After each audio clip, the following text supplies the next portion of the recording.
Welcome to the Counselling Tutor Podcast, the must-listen-to podcast for students of counselling and psychotherapy. Here are your hosts, Rory Lees-Oakes and Ken Kelly. Hello and welcome to the Counselor Tutor Podcast with me, Rory Lees-Oakes. And on the other end of a 40-mile wire across the screen is my good friend and co-host, Mr. Ken Kelly. How are you doing, Ken? Hey, I'm really good. How are you doing today, Rory? I'm really well. I've just finished a cup of tea and a bacon sandwich, and I'm really up for today's podcast, which is going to be full. Just jam-packed good stuff. I know it is. I love how you say across the 40-mile wire, and it reminds me, that do you know you can make a telephone out of 2 bean cans and a bit of string? You can. You can, and a 40-mile bit of string and 2 bean cans, which is now called Skype, the wonders of technology and how far we've come. You're right, Rory, we've got an absolutely action-packed series for you today. We're going to be kicking off with a really interesting debate where we're going to be speaking about the difference between counselling an adult and counselling a younger person, and where the limitations lie. Can we do that? Can we take a placement working with younger people? So that's a great debate we'll be kicking off with. Then we're going to be handing over to you, Rory. You're going to be going to theory with Rory. Interesting one today from the School of TA. We're going to be looking at injunctions, drivers, and life scripts. I love them. I love it. Life scripts is a really interesting one for me. Yeah, it's a really interesting one, Ken, because I was in the bookshop the other day, and everybody who knows me or sees us on the Facebook feed. And if you want to come onto the Facebook feed, it's www.counsellingtutor.com. There's 2 L's in counselling. Click on the Facebook tab and we'll let you in. And I love bookshops. I spend more time and even more money than I should in bookshops. But Ken, one of the first things that set me on this path was as a young boy, about 12, getting an encyclopedia set from my parents. And one of it was on psychology. Didn't understand anything of it. Didn't understand any bit of it at all. But I think that kind of reading those chapters about Freud probably kind of set me on a journey. That's what a life script is, and that's what we're going to be talking about in Theory with Rory. Love it. And then we'll be moving on to Skills with Ken. That's me. And in Skills with Ken, I'm going to be talking about appropriate referrals. Here's the thing. When you're in practice, even when you're in placement, there are going to be times that you're going to need to make referrals. So it's about what does that look like? How do we know when we should be making referrals? Where should we be making those referrals to? So appropriate referral making. And then we're going to be closing off with, I guess, a topic that's truly relevant at the moment in Ask Ken and Rory, and that is progression. So the reason we're doing this is we're sat in May of 2016 now. We're coming to the end of the UK academic year, and there's people who've been studying for many years who are now coming to the end of their training and wondering what's next. Is it further training? Is it going into paid employment as a counsellor? Rory and I are going to be speaking about progression. But we kick off with that topic of young people. And I'm going to hit the ball into your court, Rory, because I know you've worked with children and adolescents for many, many years. It's a specialism of yours. It's an area you've gone and studied in. Share your thoughts on working with younger people. Okay, well, yes, and it's really, really, really interesting. I worked as a school counsellor for 7 years, and I still work as a college counsellor where I teach. And one of the things that I was not prepared for when I became a school counsellor was the fact that there were so many other people interested in the young person, and rightly so. Young people, need to be taken care of, and of course that's really, really important. But one of the challenges that I found, and the first thing that I would say as a school counsellor is, who says they need counselling, Ken? I've had people turn up and said that I need counselling, and okay, well, tell me about that then. Well, it's because I was very rude. I didn't like doing the Spanish lesson. Okay, so what happened then? Well, I was told I had to come to counselling. So the very first thing is you really have to make an assessment whether or not the young person is coming because they want to or because they're sent. And there's plenty of people in schools, and I'm not being critical of people who are working with young people, but it may be that they send someone who just isn't ready. That's the first observation I'd have. So if you're going to be a school counsellor, you really, really need to be pretty well up on your assessment and make those ethical decisions really early on. Is this person really ready for therapy? 100%. And you know, the interesting thing is when we start our introduction to counselling concepts and you do your very first course in counselling, one of the first topics you cover is what is counselling. And it's really enlightening. You may sit in that lecture and go, wow, is that what counselling really is? And taking that into consideration, it's understandable that maybe others working with young people don't fully understand what counselling is and when somebody is appropriate for counselling. So it's a tricky area, and I think an area that requires specialist training. It's certainly not an area that I would be recommending anybody to do during their placements, because it's heavy material that is brought by young people. Absolutely, Ken. And also you need a good working knowledge of attachment theory. You know, young people sometimes have difficulties with relationships. They may come from homes that where the parents have divorced, or there's turmoil in the family. And one of the things you have to remember, unlike adults, young people, they can't escape from that. They have to live with their parents or live with someone. They can't escape from it. So sometimes what we have to do, we have to have triangulation meetings. So occasionally I've asked parents to come in and seen the parent and kind of got them to kind of talk and negotiate with their children. And that's worked really well. You know, the parents that I've worked with have been very receptive to that. And as always, you know, when things sometimes break down between two humans, it's about communication. And we've had just some wonderful conversations between a parent and their child, where the child feels secure enough in the world with the support of the counsellor to say what's really on their mind, and the parent feels secure enough in that room to be able to say what's on their mind, and they get rid of what I call double binds. In other words, when a child's given one message, a young person's given one message, and then they're given another. And we all do it as parents. I've done it as a parent. You say one thing, but you do another. And sometimes that can be really important to young people.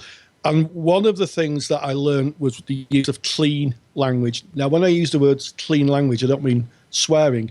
What I mean is using words and vocabulary that a young person understands. Just so important, because it's quite easy as someone who's an older person to use words when you're reflecting back and paraphrasing that a young person may not understand, so they just don't get it.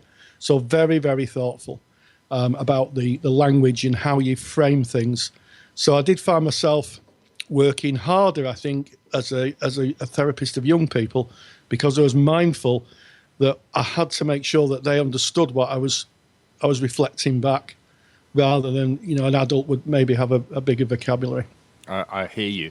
And you're speaking about being in that young person's frame of reference, and it's about looking at yourself and your life experience, your culture, your upbringing, and what your knowledge is, and seeing, does that match? I know, Rory, part of your CPD for working with young children and young adults was to go and study what Facebook is and what all the social media platforms are, so that you could speak the language and understand the language that they would be bringing. So that's really important if you're looking at that empathic connection and that frame of reference and truly being there with that person.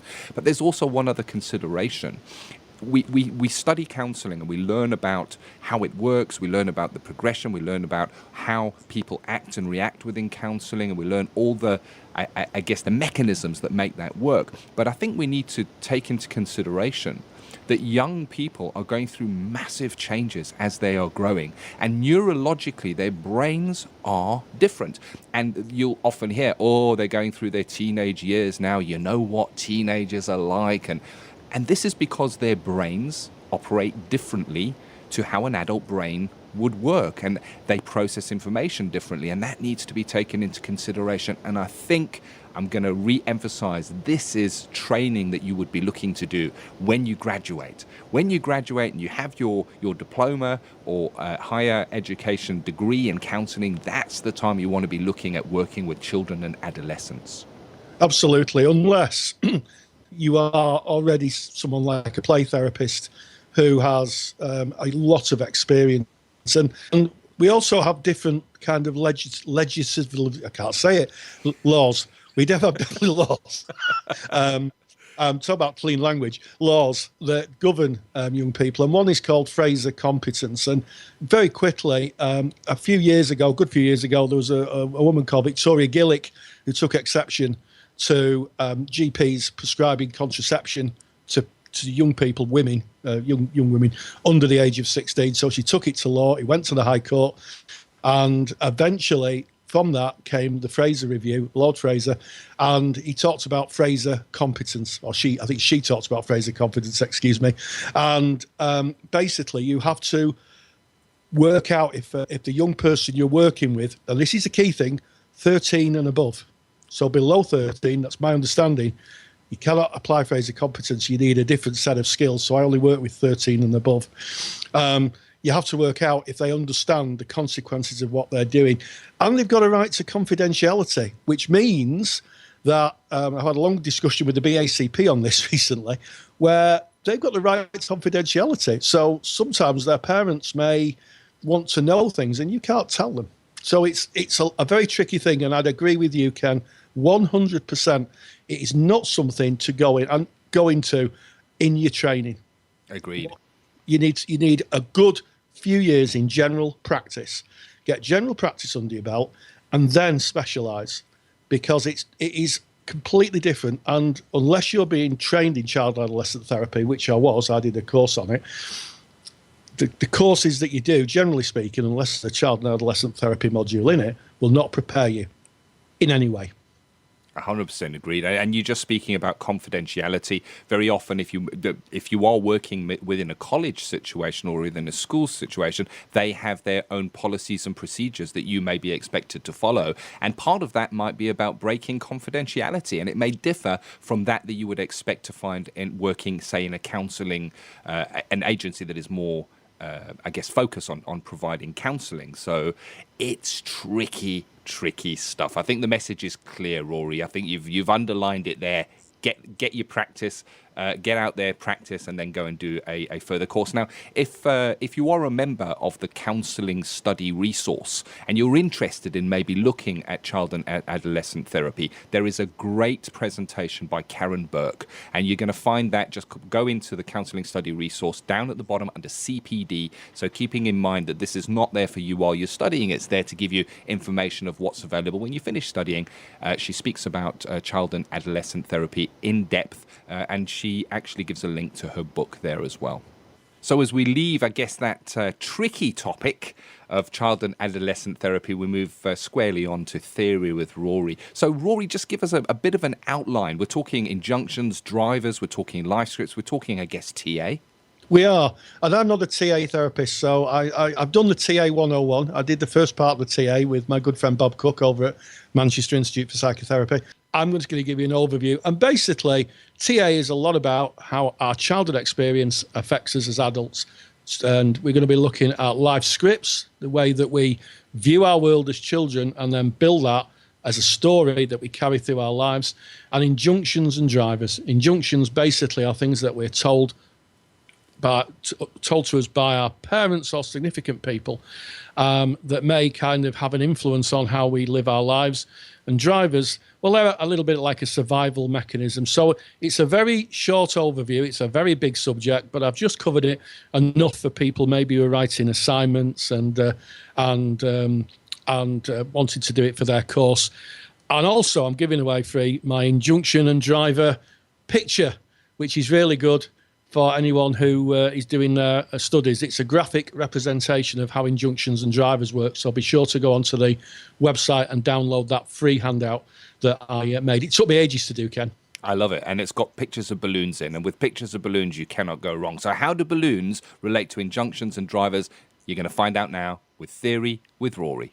Counselling Theory with Rory Lees Oakes. Ignatius Loyola, who was a founder of the Jesuit order, is often quoted as stating, "Give me the child to the age of 7 and I'll show you the man." In the world of counselling, it is well known that early childhood experiences forge both a child's personality and the view they take of their destiny. Psychotherapist Eric Byrne developed the idea in transactional analysis. He called them life scripts. These scripts then continue to have a deep and unconscious effect on how we live our lives. They affect the decisions we make. They control what we think, what we could easily do, and what we could never do. They shape our self-image, and yet we seldom realise where they come from, or even do not know that they exist at all. Our life scripts are often encouraged and shaped by parents and other family members whose life scripts were shaped by their parents, and so on and so forth. In this way, we become a product of our family's history. Likewise, our scripts are also woven by cultural and social influences, such as the media. As children, we believe that the big people, such as parents and teachers, are those who tell us who we are and how to live our lives. Statements like "you are clever," "you are naughty," "you're a waste of space," "you are good," are observations told to children, and for some form the basis of their life story, which they go on to write subconsciously through the years of their life. I'll give you an example. One of my former learners worked as a paramedic. During the lesson, I asked her what had influenced her decision to do this work. She stated that she could not exactly put her finger on it. I asked as a child what her favourite TV show was, and she stated Starsky and Hutch, a 1970s American cop show in which the heroes drive around in a car with a flashing light on top, rescuing people from danger. She reflected, that's pretty much what I do for a job. Another example is from my own family. We have always valued reading, both for pleasure and to inform ourselves. Long before the internet, when our daughter was young, we would spend Saturday mornings at the library.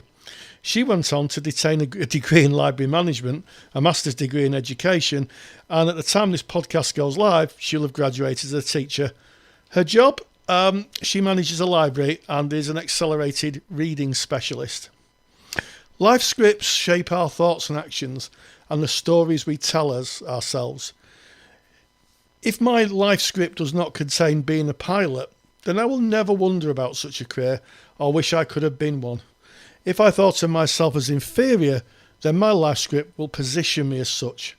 Life scripts are defined within the field of transactional analysis and are so often viewed within the frame of parent, adult and child model. Script messages are seen as coming from modelling. That's the way that adults and our friends behave. Attributions, being told you're like. Suggestions, hints and encouragement, such as always do your best. And injunctions, demands to do or not do things. And typical injunctions are statements made by parents or significant people in someone's life. And they're usually around things like don't do that, don't be you, sort of like behave yourself. Sometimes children are encouraged not to grow up. Don't grow up. Their parents rather would have them as a child than someone who is an adult. Don't feel. Don't be well. Don't belong. Don't be close. Don't be a child. Don't think. Don't feel. Don't make it. Don't belong. Are messages that children receive. As a consequence, subconsciously interjecting injunctions, we go on to develop a mental counterbalance, and they're known as drivers. So injunctions are things that we are told as children, and drivers are the strategies we use to survive in the world. And the best way of understanding injunctions and drivers is to think of yourself in the deep end of a swimming pool. Tied around your feet are injunctions. They're made of lead, and at any minute you could drown. They pull you under in an emotional sea, for want of a better metaphor. So you create drivers, and these look like balloons filled with hydrogen that float. By holding onto the balloon strings, you counterbalance the lead weight and you don't sink. So the injunction, don't be important, may result in the driver, be perfect. For example, by just being myself, I'm told in the past I am no interest to anyone. I have to show a perfect performance to deserve love and appreciation, which is a be perfect driver. Please others is another driver. It may be that with someone with this driver, they feel that they've no importance, they're worthless, have no rights, and in order to mean anything, they have to serve the well-being of others. And that could be the don't belong injunction. Hurry up is another driver. Since no one's interested in me and I'm not allowed to take space or time for myself, I always miss important things in life. What injunction is that? Well, it could be don't make it, don't belong. And finally, try hard. That driver is about, I can't do anything truly well. I can't finish anything unless I make the ultimate effort. And even when I can't always make it. Don't be would be the injunction. So when we receive injunctions, we naturally produce a driver to counterbalance them. So in therapy, what does the TA therapist go for in terms of the junctions or the drivers? Now, I have to say I'm not a TA therapist, but talking to friends of mine who are, they usually say they go for the injunctions. They go for the things, the lead weights that pull people down, and see if they can free them and see themselves being freed from the history of what they've been told as children, to rewrite that story that so long ago was written by others and they've developed it for themselves. So at the end of this podcast, it might be worth reflecting on, what stories did you or were you told as a child? Were you told things like don't belong, don't exist, don't feel? And if so, has that developed your life over a period of time? Have you subconsciously made your life or put your life in a place where that you're building on what you've been told in the past? Thank you very much for that, Rory. Always good stuff when we go to theory with Rory. I always learn something and pick something up. And of course, if you want to get that handout that Rory's made, the one that took him ages to do, the one with the balloons, you want to head over to counsellingtutor.com, click on the podcast tab and head on down. It is podcast episode 15. Episode 15. You'll be able to download that for free from the page.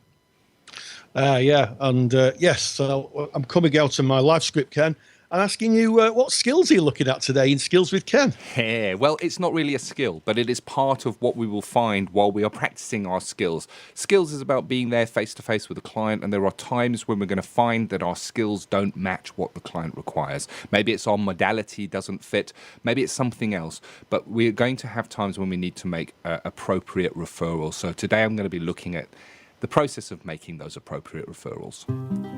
Counselling Skills with Ken Kelly. Let's take a look at how we make appropriate referrals in counselling.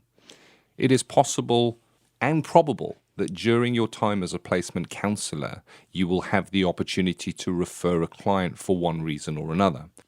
It's part of being a counsellor, a psychotherapist. It's something that we do. So looking at the appropriateness of referrals, when a client is fit for referral, how we refer a client on is really important. Today I hope to cover the following topics. What we might look for in a client that would give us a clear indication that a referral is necessary. How we might refer a client, how we might go about that, what we need to have in place for that. And we're going to be looking at referrals coming in. So when clients are referred to us from external sources, external agencies, external service providers. So let's have a look at why clients might need referral and what stage within the counselling process we're going to be looking at this. And I'd like to start with before we even meet the client. Now, it may well be that during your time in your placement, this is not going to come up. But if you ever go into private practice, this is a reality. Counsellors and psychotherapists are not blue light services. What we mean by that is emergency services. So you would imagine that if the police were coming, they would have a blue light flashing. It's an emergency. They need to get to you.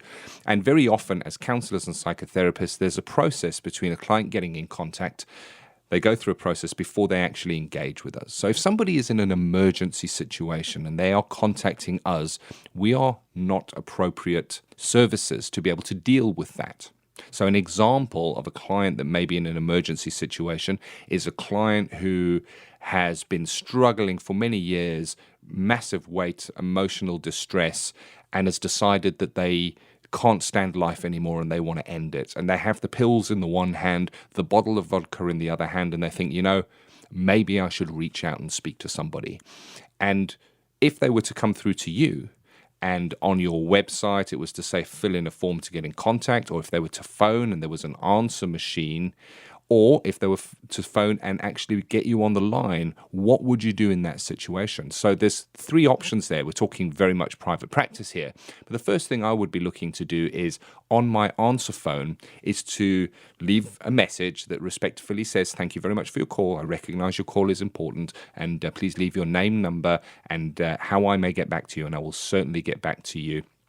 However, if you are calling in distress and your situation is an emergency, I would like to give you the number for the Samaritans. And the Samaritans here in the UK, at least, is an emergency service that people can call if they're at the end of their rope. Similarly, on the website, you may have emergency contact details of who they can get hold of if they feel that they can't wait. They can't wait for you to get hold of them. So you're making referrals to clients that you never even met. It may well be that if you speak to them and they give you a call and you can hear that their situation is dire and they need help immediately, that you'll be able to make that appropriate referral right there and then on the telephone. Again, to the Samaritans or a service that is an emergency service that they can engage with immediately. I had the opportunity to make a referral just this morning from a contact that came in for a client that was looking to engage with counselling in private practice at a time that I'm not able to offer. I was able to write back to this client and say, I'm not able to do that time. However, I have a colleague who I can give you the details for, who when last I spoke to this colleague had availability at the kind of time that you're looking for. So it's about the time and the client's needs fitting your ability to be able to deliver that. That may be a reason for an appropriate referral. Another opportunity to refer a client right at that front door as they come in for those first sessions, and this is maybe more related to working in your practice. You may have different counsellors working within your placement, and a client is referred to you. And I'm going to use an example here of a female client that is referred to me as a male counsellor, and it is evident from the first material that this client brings that their issue is around men or a male figure. I might say to this client, I wonder when you first engaged, were you given the choice or the opportunity to choose whether you wanted to see a male counsellor or a female counsellor, and hit that back to them? Because if they would feel uncomfortable with a male, it would be inappropriate and I guess disrespectful for them. It's going to really hamper the rapport building and the process of the counselling, potentially. I'm not saying it will, but potentially, and it's about giving the client that choice. And it may well be that that client actually says, well, you know what, nobody actually asked me, but now that you are asking, I would actually prefer it if I was with a female. And of course, that's not just male, female. There's a number of different instances where that may be appropriate. And it's about having a think of when that might come up and when that would be appropriate and offering that choice to that client. So there's an appropriate referral right at that front door in that very first session based on the client's needs and the client's choices. Right there at that front door, we might be looking at the presenting issue, what the client is bringing, and looking at our ability to meet their needs within this situation. So I'll give you an example. If you're working in a placement or in an agency where you are able to offer 6 sessions, and that's it, you're limited to 6 sessions that you can give to this client, and a client enters and their issue is historic child abuse, that dates back many, many years, and there's obviously massive trauma there. It is unlikely that you'd even scratch the surface or build the trust that is necessary to go into the depth of the material that they may bring in 6 sessions. And what we don't want to be doing is getting down to the real emotions, maybe at session 4 or 5, and then saying at session 6, well, you know what, that sadly is all that we're able to offer to you. So it may be appropriate at that early time before the relationship is built to assess this client's needs and maybe look around and see if there is a more appropriate referral you could make, because this sounds like long-term therapy. So it's that, I guess, initial assessment of what the client is bringing and your ability to be able to work with that within the limitation of the time sessions that you have. What about if the client feels that you are not a fit for them? And we need to be, I guess, mindful that there is potentially a power indifference within a counselling client relationship. Is there an opportunity for a client to say to you, you know what, this doesn't feel like it's working for me.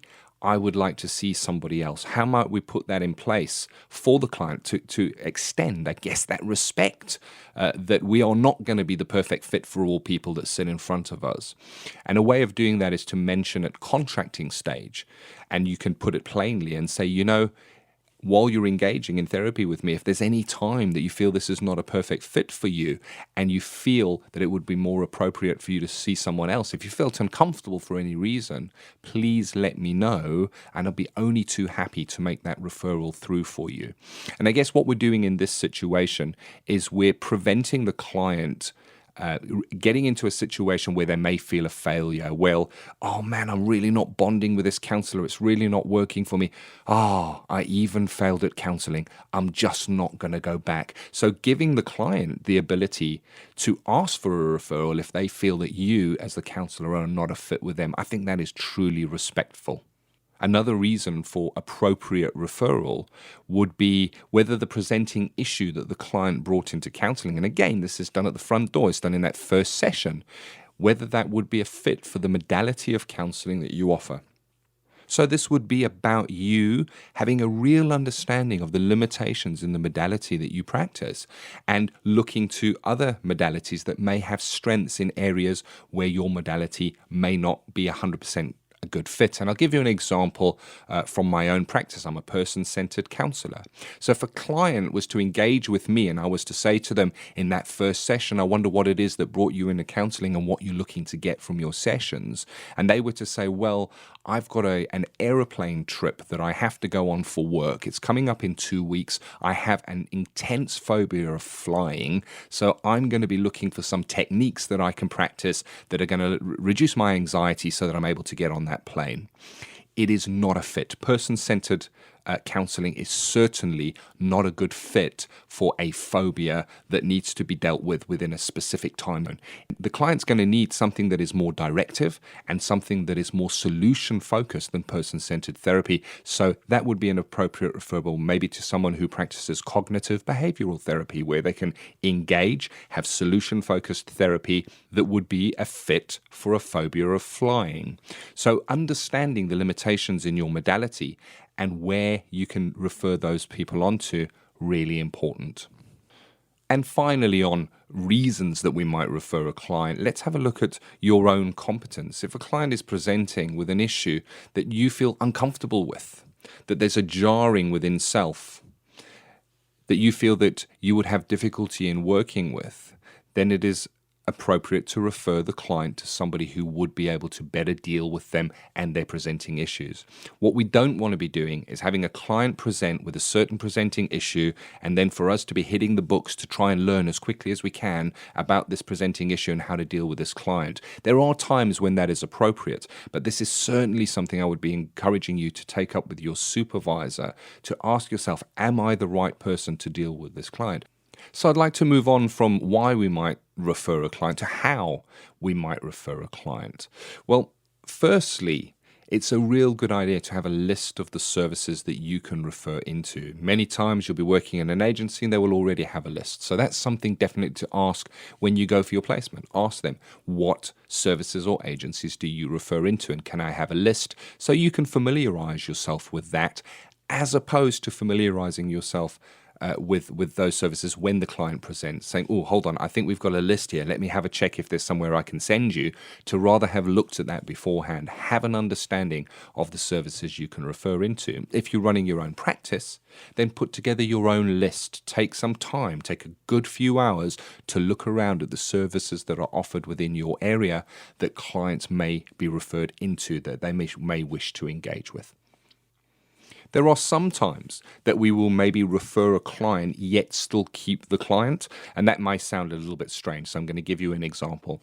Let's say a client presents to you and they say, I've got a massive problem, my life is falling apart, my wife wants to leave me because I can't stop drinking. I just find myself binge drinking all the time. I go through periods of abstinence and then I drink again and I keep on messing up and I don't know what to do. It may well be you don't have a specialism in working with clients with alcohol dependence or a tendency to relapse and binge drink. So you may be looking to refer that client on to a service that could support them around controlled drinking or abstinence from drinking. But you could probably still keep that client if you contracted it correctly with the client and work with them on the overspill, the secondary presenting issues of their life being in turmoil. So you can work with them and maybe support them on the more emotional side of things, and you may be referring them through to a specialist who will work more directly with them on the presenting issue, which is really the alcoholism which is causing the problems. So there's an opportunity of where you might be working in collaboration with, and I guess important when you are working in collaboration with it is always with the client's permission, firstly, and secondly, the agencies that are working together with the same client should be aware that you are working with them and that they are working with you. So it's an understanding that there is transparency there. And I guess why is that there? It's to prevent mixed messages. It's prevent one agency saying you should be doing this and another person saying you should be doing this, which would send confusion to the client. But if there's an understanding that the alcohol service is just working on the alcohol and you as the counsellor are working on the emotional side of things, then that can be a really respectful and beneficial relationship for the client. Another tip on how to refer is to build up your own network. Yes, you have the list of services that you may be referring into, but you can actually start building your network for referrals right now. If you're a learner, if you're a student, if you're in placement, look to your peers, because chances are they're going to be going out into the world and they're also going to be counsellors. And I certainly refer to my peers that I studied with, and I get referrals from them as well. You may meet people on CPD training events, take their names, their numbers, find out how what it is that they specialize in, and build yourself a network of people that you refer to, and hopefully that will refer into you as well. If you have needs for referrals, speak to your supervisor. Your supervisor, again, will have a list of contacts, maybe their own network, maybe their own list of services. So if you hit a blank on something, speak to your supervisor, ask the supervisor, and your supervisor should be able to help you with an appropriate referral as well.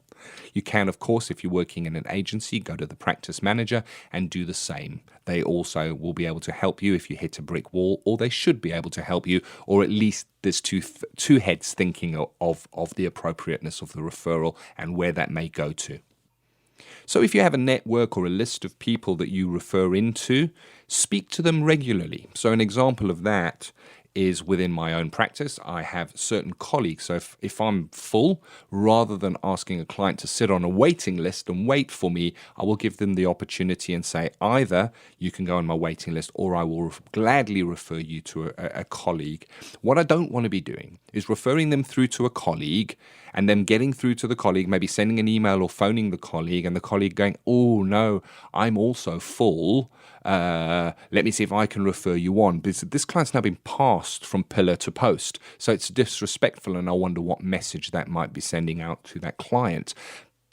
Contact and speak to your network and the people on your list regularly so you know what their availability is. And finally, from me on how to refer, I'd like to look at when you're working with a client. You maybe have a few sessions in with this client, the relationship is built, there's trust, you feel that you're getting to relational depth, and then this client brings something into the relationship that you feel you can't deal with, that you feel is need for referral, and that may be a mental health issue. It may be that the client says, you know what, I've never told this to anyone before, but there are times that I hear voices, that there is something that definitely needs to be investigated and looked at for the benefit of that client there. And we as counsellors and psychotherapists are not qualified to do that. So we need to make an appropriate referral, but at the same time, we need to recognize that we are in a relationship with this client. So maybe a way of handling that is to speak about the referral that is needed with the client, and maybe you can contract or recontract with the client to be with them through the process as they are being handed over to the other service. So an example from my own practice is I worked with somebody at one stage where exactly this happened. When the trust was built, they felt that they could share that they were having what appeared to me as being additional needs to what I could meet. Rather than just saying, right, that's me done, I can't do this anymore, and stepping back and leaving that client vulnerable, I held the client's hand, as it were, as they transitioned from being with me into the new service, because there was a process. They had to make an appointment, they had to go for an assessment, then a date had to be allocated, and that process was 6 to 8 weeks, if I remember correctly. I was there with that client, but I did recontract with the client saying, we won't be able to work therapeutically together as we have been, because I didn't want to run any risks in working with somebody any further. But what I did say is, I will certainly be here, so I will certainly still give you the time. Your time slot is still here. We'll come and we'll have a chat. And we did, and we chatted about the referral process, and we chatted about what he might or she might experience going forward into that. So there's an example of that. So there may be hand-holding from time to time, and we just need to be mindful. As soon as we see that there is an opportunity for referral, if there's a relationship developed, we can't just drop the client. What message does that send to the client? The stuff that I'm carrying is so heavy, even my counselor can't deal with it. It just sends a really tricky message there. I've just touched on the tip of the iceberg, and this is a subject I seriously suggest you speak about with your peers, with your tutors, in groups. It should be debated, because you will be making referrals. And it's about understanding how you might make referrals. What's that going to look like? Thinking about it before the time actually comes, so that you're prepared, so that you've at least considered this when the time comes to make the referral. And there may be letters involved and documents involved if it's interagency. So it's a really deep subject and worth having a think about. Also, when you go into a new agency, when you go into your placement, ask these questions. Even at interview, ask the questions. How do referrals work out? How do referrals work into me? And get an understanding of those processes. Get all the documents that are involved in that, and get a full understanding of how your clients are coming to you and what happens if the clients are being referred out. I just wanted to end with referrals in, because when we speak about appropriate referrals, it's usually we think about those referrals as going out, but referrals come into us as well. And it's important to realize the mechanisms that bring the referrals in. And again, I'm going to say that word, networking. The people that you are studying with at the moment, take it seriously. Form the bonds for that future network of professionals that may refer from one another. Make it clear what your area of interest is. If you graduate and you go on to do additional studies, make it clear what it is that you have studied, what your specialism is, and let your peers know, so that they can potentially refer in if they have clients that present with those issues. I get many referrals for drug, alcohol and compulsive behaviors because it is my area of expertise, and I get those from my peers that I studied with and from the networks that I've created. Why? Because I let people know that they are my areas of interest and specialism. Provide your network, your peers, the agencies that can potentially refer into you with all the documentation or the information that you might need for them to make an appropriate referral into you, so that they've got it on hand. Give them something hard copy, a piece of paper that they can maybe hand the client that has your details on it. And finally, follow up with the people that refer in with you. Keep contact with them on a semi-regular basis. Let them know you're still available. Let them know that you're still around, and thank them if they've made referrals into you. Now, that's a tricky one because you've got the confidentiality, so they may give somebody your card or a document with your details on and your area of specialism. And I guess it's not for us to then go back to that person and go, hey, Joe that you sent through to me is engaged in my service. We don't want to be doing that because that's breaching confidentiality of that client that has come to us. But we can just touch base from time to time and say, you know what, I just want to say thank you very much that you from time to time refer clients into me. I so appreciate that, because that goes a long way in just maintaining those pipelines, I guess, is what they are. So there it is, the tip of the iceberg. Again, I just encourage you, speak with your peers, think about referrals. Get the creative juices flowing. Appropriate referrals are part of being a reflective practitioner. I hope that that's been useful for you. Well, just listening to that makes me realise just how important and how an essential ingredient of competent practice making referrals is. It's so easy, isn't it, Ken, to try and push on with the client and really try and work with them when sometimes you know in your heart that actually they need a different form of help. And I think it takes great courage for someone to say, you know, I really want to work with this client, but actually I think they need something different. And how am I going to kind of put that to the client and how we're going to make that happen? 100%. Massive part of being a reflective and competent practitioner is knowing where your competence lies and doing the best for your client. We're here to be in service of our clients. That's certainly what I signed up for. I guess I can't speak for everybody on that one. I know, Rory, in my dealings with you, I know it's why you signed up as well. So there you go. So there's your appropriate referrals. Moving on now, we're looking at something that is, I guess, synchronous to where we might find ourselves at the moment. Many learners may be coming to the end of their studies. Even if you're coming to the end of 1 year and maybe looking at your next year, we're going to speak about progression. Where do we go from here? What's your thoughts on what's available out there in the marketplace, I guess, for counsellors at the moment, Rory? Well, at the time we make this podcast, which is in May 2016, there's no regulation for counselling. So people, when they qualify, and qualification is at level 4, so that's something that's been asked in the Facebook page, what level do you qualify? If you've done 100 hours of supervised client contact, you want to call it the BACP or the UKCP or the National Counselling Society recognised, then you can call yourself a qualified counsellor. So where do you go? Well, it's a difficult one. Some people want to go to university, top up to a degree. Others want to do a specialisation. And it really is a tricky call. The route I took, I was thinking of doing a master's degree, but the route I took was to kind of seek out really, really good, high-quality CPD.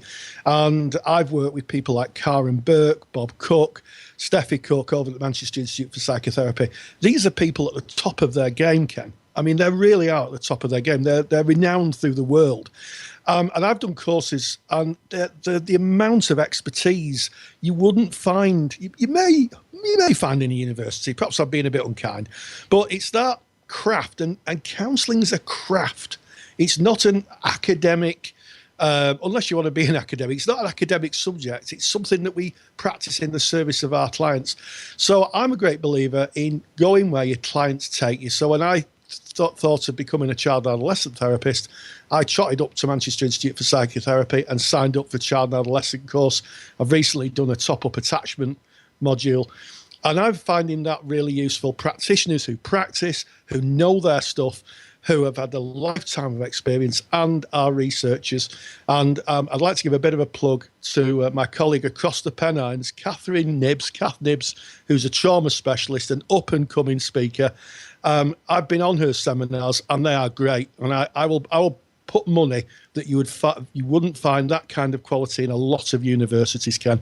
So I would say go where your clients take you. That's my advice, if I'm offering any. And that is great advice, and that is a continuation of your learning. And here's the thing: we are to be ethical practitioners. We need to continue our learning. We need to do CPD, a certain amount of hours of continuing professional development every year. So let's take a different look at this, and let's look at let's say you're just finishing your studies and you're in a placement, and you're thinking, what am I going to do now that my studies have ended? Because I want to get out there and practice a little bit. Because like yourself, Rory, my idea was, right, I'm finished my studies now, on to do a master's. And then I thought, you know what, let me get a little bit of practice under my belt. Let me get out there and actually feel what this is like in the real world, as opposed to the simulated skills sessions that we did, and outside of the protection, I guess, of the placement, having the college as part of that.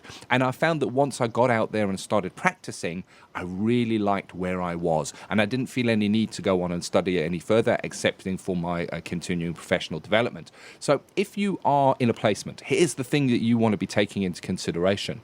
When your placement was first formed, a contract would have been made. made, and it's a three-way contract between yourself, your placement, and your learning institution. When you finish your studies and you no longer have your learning institution backing you and being there to support you as part of that triangular contracting, you need to renegotiate that contract with your placement, even if you continue to give hours free of charge. You need to let them know that you are no longer a student, no longer a student counsellor. You need to let the BACP know so that you can register for full membership, and definitely let your practice know. And let your insurance company know. And let your insurance company know, of course. So there's these considerations to take into account. And it may well be that you may be offered paid employment at the place where you have done your placement. Yes, indeed. And you know, I laugh out loud on a regular basis, Ken, at most things, but I laugh out loud when people say, oh, there's no work in counselling. This is not my or my learners' experience. A lot of the learners that I teach go on to find paid work. Yeah. And I think it's one of those situations where if you look for it, it's there. It's a bit like Schrodinger's cat in physics. You know, if you look at it, it's there. No one's going to give you a job on a plate. No one's going to knock on the door and go, Rory, do you want to be a counsellor? It doesn't work that way. But there is work out there. And sadly, mental health isn't getting any better. That's one of the things that we do know, that our mental well-being is not getting any better, and that it's becoming a bit of a tsunami, really, in the health world about how we look after our mental well-being as well as our physical well-being. So my view is there is work out there for people who want to find it. You know, so don't let people kind of tell you there isn't. Is my view of the world.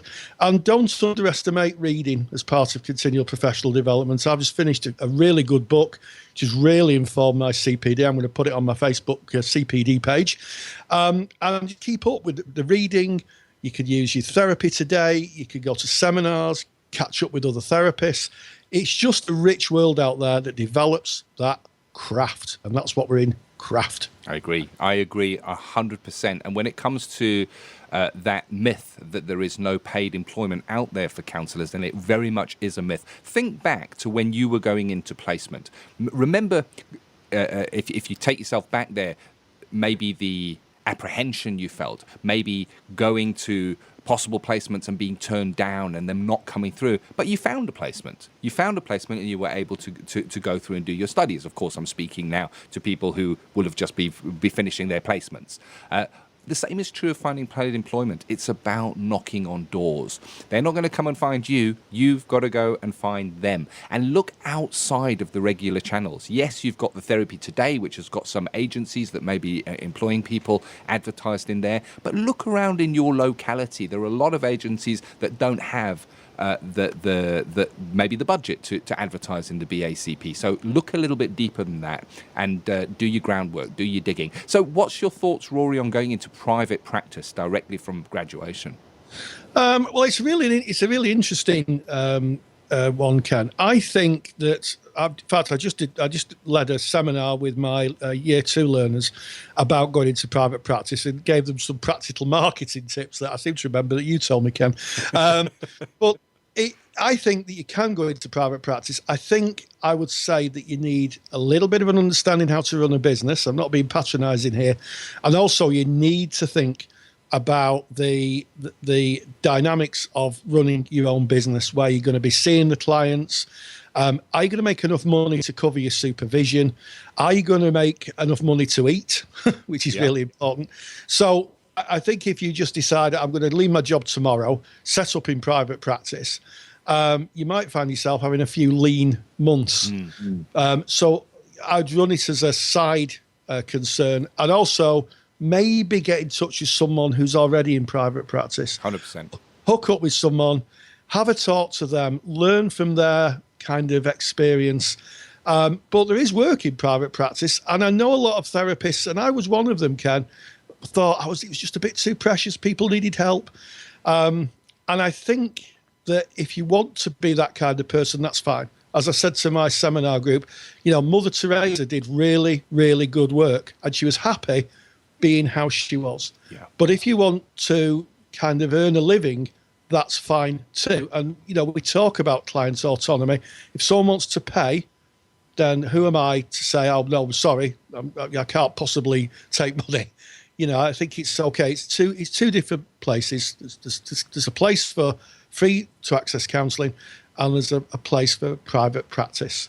I agree, and just to go back to that point you made, Rory, there's a saying, build it and they will come. This is not necessarily true, that you build a private practice, get yourself a website online, and then all of a sudden, nothing happens. Because to drive traffic to that, you need marketing experience. You need to have everything in place. Where you're going to meet the people, is that a confidential setting? Does that come with a cost? Who's paying that cost if you've got no clients coming in? So much to take into consideration. Is it doable? Of course it's doable. And I know that the BACP have some courses that they offer on going into private practice, and that's maybe something to look at, because there's a lot to consider that is maybe not covered in most courses. I know, Rory, you do. You go outside of the specified work to bring that module over to speak about going into private practice.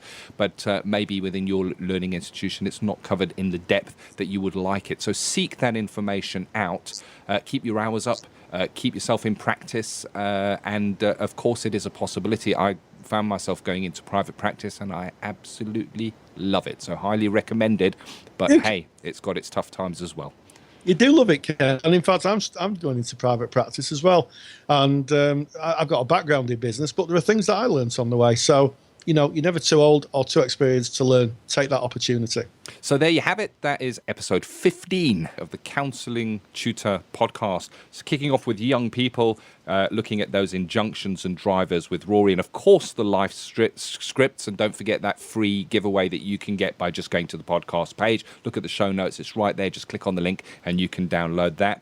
We've looked at appropriate referrals and, of course, what may be the next step for you, that progression from finishing your study. I've loved being here, as I do every week, and I'm looking forward to the next episode.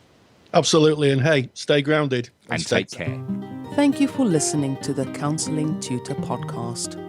Find the show notes for this episode on our website at www.counsellingtutor.com.